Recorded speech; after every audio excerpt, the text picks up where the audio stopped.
Alright, it's time for some more Prince of Tennis 2005 Crystal Drive.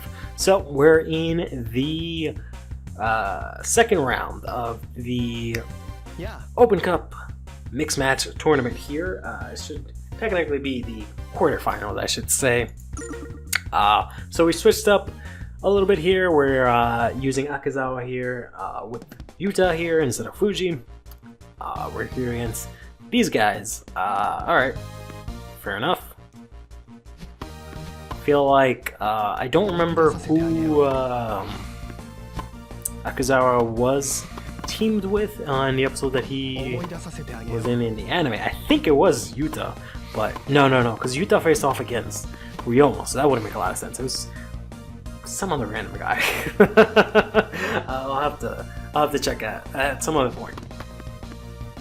But hopefully, since I had so much fun with him last time, it'll get me through this doubles curse that I've been going through, where I can never really win a doubles match in mixed match tournaments. I think I'm like, oh man, I thought you were gonna get that, man.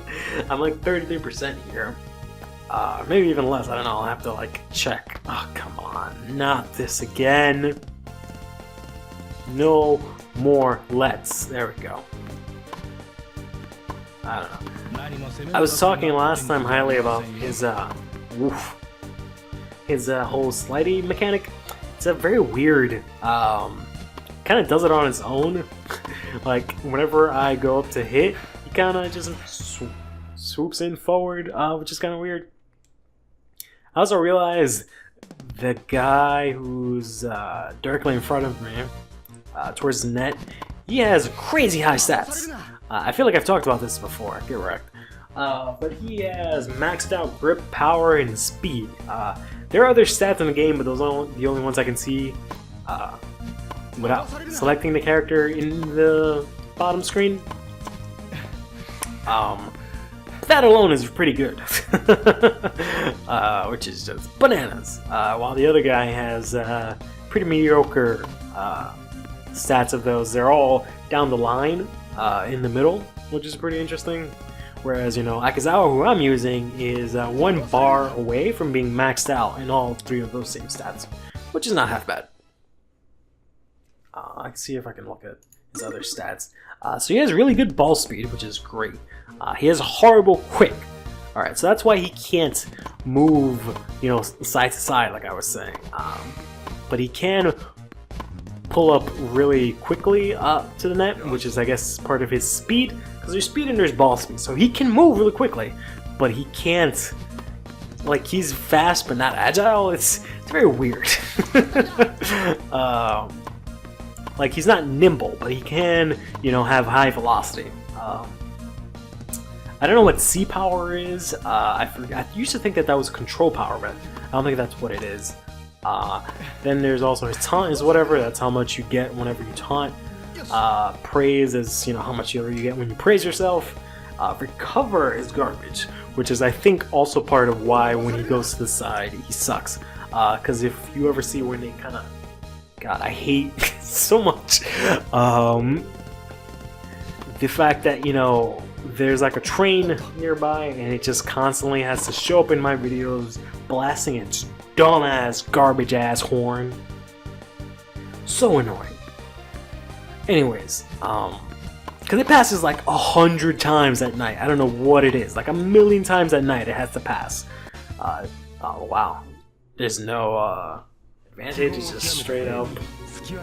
Or I guess that was the advantage for it, huh? Wow, that sucks. That's unfortunate.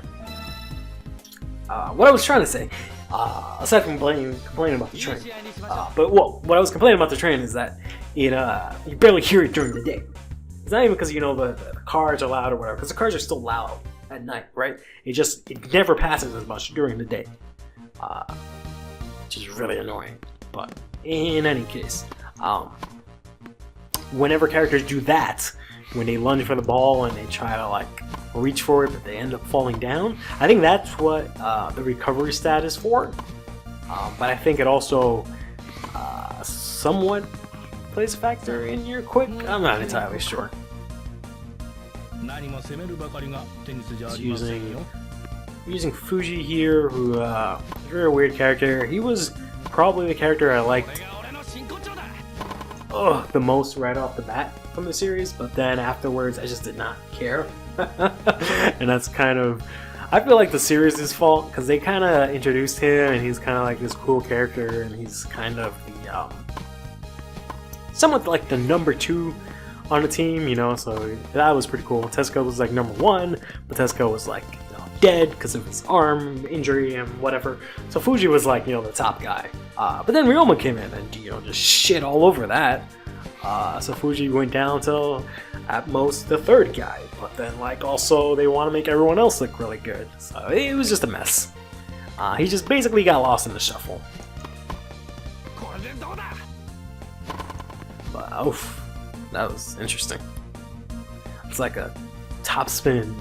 It makes no sense, but it's like a top spin backspin. Like, it was a really short, fast ball that hopped really quickly, but it dropped really quickly and then immediately bounced like a backspin. But in any case, maybe it had like some side spin on it. Whatever. I have oh yeah, the side serve. There you go. A little pansy serve where he like spins it before he hits it, so that it has a little extra spin when he hits it sideways. Oh man, it's the only move of his that he has that actually makes any remote sense, like scientifically or like logically. The fact that he'll spin it beforehand and then add a little bit more spin. Not that it'll do what it actually does in the series, but you know, doing what he does makes sense. Whereas, like, you know, his smash counter doesn't make any damn sense. Never in a million years, if someone is trying to smash the ball, should you go ahead and like do that weird spinning shit that Fuji does, because that will never work. Don't let anyone ever tell you that that'll work, because it will not. It also doesn't make any sense. Neither does that other shit he does where, you know, he feels out the wind and then he hits the ball all the way at the back of the baseline, and then it bounces right back into his hands, so you can't even hit it on the bounce, which is, you know, nonsense. None of that makes any sense. Don't ever believe any of that. None of that is true. Fuji is, in my opinion, notoriously the character for the most bullshit in Prince of Tennis. When it comes to like actually being able to do tennis things, all his moves are complete garbage in terms of whether or not they're actually, you know, real or logical or possible is the word. They're all completely fantastical, I think is the word. Not that there's any real big issue with it, I'm just saying all his moves are like that. Like, you know, some characters that have this crazy bullshit move, but you know, the rest of their moves are sort of within the realms of believability, whereas Fuji is kind of like, nope. But whatever, I feel like I've had that argument, I don't know if it's an argument, but that opinion of him before, so I won't go into that any deeper, especially considering that the match is over. Let's go ahead and wrap this up quickly. Going up against, I think that's Oshi. Judging from his hair, I'm pretty sure that's Oshi from Segaku. Yeah. All right. That's fair. I think I unlocked him recently. He's not really a great character overall. In a series, I think he's actually possibly the worst character. I mean, I know he plays well with Edgy, because, you know, they're the golden combo, and etc. But him himself, he kind of just sucks. The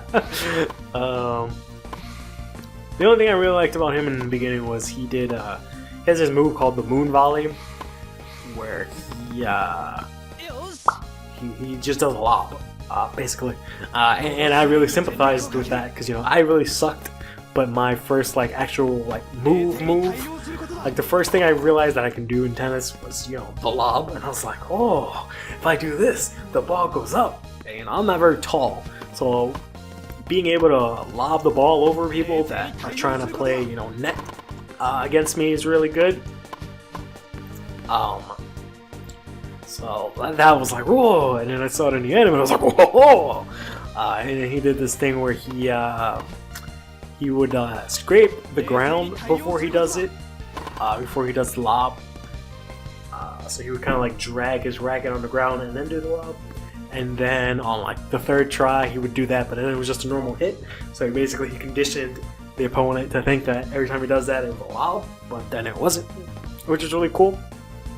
And I was like, oh, and that makes perfect sense. You know, that's like fighting game mentality right there. You condition your opponent to think something's gonna happen or you're gonna do something, and you don't, and you catch them off guard and you get the point. Or at least in tennis, you get the point. Which is really cool. And you know, lobs make perfect sense in tennis. There's nothing crazy or fanatical about that. But aside from being, you know, teamed up with Edgy, he doesn't really do anything else. Aside from constantly being joked about being the mother hen of the group. Doing mother hen like things. Whatever. I just feel like they could have, for at least Seigaku, they could have gotten rid of maybe a couple characters. Like, the characters are interesting, all the characters on the team, but the fact that to begin with they had an extra character, and then they got Ryoma, and then Inui came back, I think it was, so they had like basically 3 or 4 characters on the bench, was kind of unnecessary, I think, to focus around so many characters. I think that's one of the reasons why I really like Aisho 21 so much. Because, you know, it's football anime, right? And in football, there's big teams of 11, well, 22, because, you know, you have offense and defense teams, right? So it's easy to get lost in the shuffle, but for Aisho, they did this thing where it was just every single member of the team played every single role. So they played offense and defense, and they were also only 11 of them. And you saw them build up their team throughout the series, so you kind of grew, you kind of, you know, got to see everyone and had your time to get accustomed to all the new characters and, you know, meet every single one of them. They each had their little thing, so that was really cool. Like, granted, they did that in Princeton Tennis, but, you know, they throw all these characters at you from the get-go, and it's kind of like, okay. I don't know. That's one of my main gripes about sports anime, is that they have to come up with all these characters, but then they end up introducing redundant characters. Like, it's bad enough that they have to come up with different characters, right?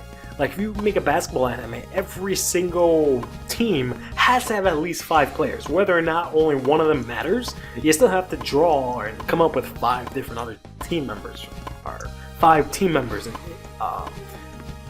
overall. And then, you know, they want to be all ridiculous and have, on top of that, the coach be an important character, have the managers be an important character, have subs. Which is another issue I had with Kuroko no Basket, where they had, they already had their team of 5, you know, and then they had the captain who was injured, so he was out, so then that's, you know, 6. So they have a team and a sub.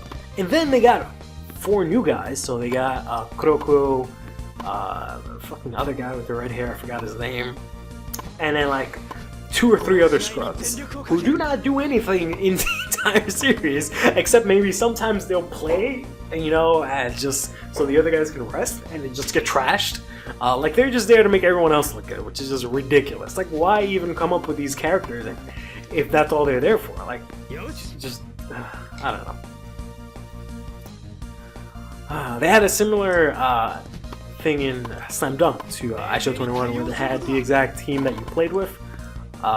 Those were the main stars, and then you kind of saw them grow together, but they also had other characters, which wasn't too bad.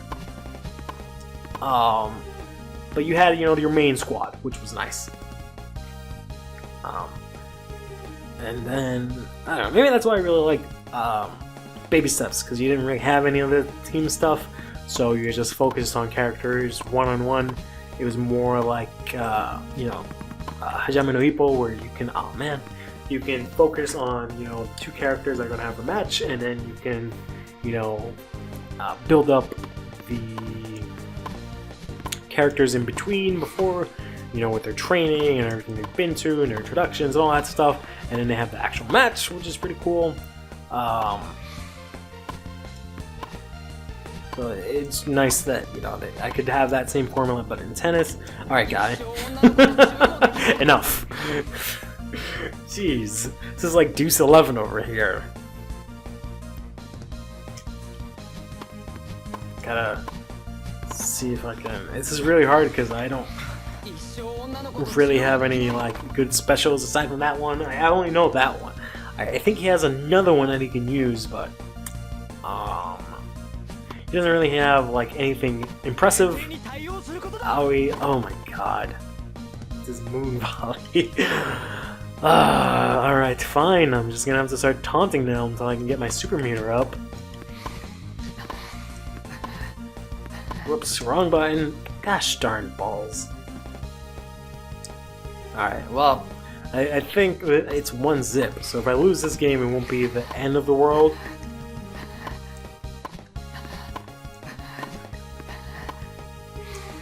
Come on, bro, smash it. There you go. You're right freaking there. What are you doing? Trying to finish this quickly, and he's over here. Dilly, oh fuck me. Whew. Finishes off with this dumbass move. Like the fact that I'm able to just on command do a cord ball is just ridiculous. But then again, this is Prince Tennis. Oh my god. This guy's playing like an actual person. Every time we get to freaking match point, he decides to use his specials. And then I don't even remember how to use the super mode now. I think should be this. There we go. Now my stats a little bit better, and I can easily. Oh my god, that's going down so fast! Please just hurry up! Oh my god, I'm already down. Oh, I think that was the set point. My god, he has horrible. Whatever stat that is that dictates how long you can be in super mode. That was atrocious. Jesus.